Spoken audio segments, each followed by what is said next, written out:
நிற்கிறது இருக்கே, அது ரொம்ப அழகாக இருக்கும் பார்க்குறதுக்கு.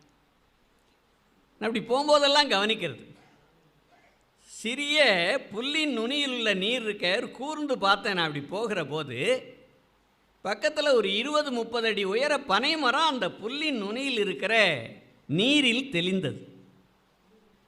நான் கொஞ்சம் நினச்சி பார்க்குறேன், இந்த ஒரு சிறு புல்லின் நுனியில் இருக்கிற நீர் இருக்கே, அது ஒரு 20-30 அடி உயர பனை மரத்தை காட்டுகிற ஆற்றல் இருக்கிறது என்றால், இந்த ஒரு மணி நேரத்தில் வள்ளலாரையும் வாதவூரரையும் பற்றி நாம் ஏன் சிந்திக்க முடியாதுன்னு நினச்சிக்கிட்டேன். ஔவையார் ரொம்ப அழகாக சொன்னாங்க,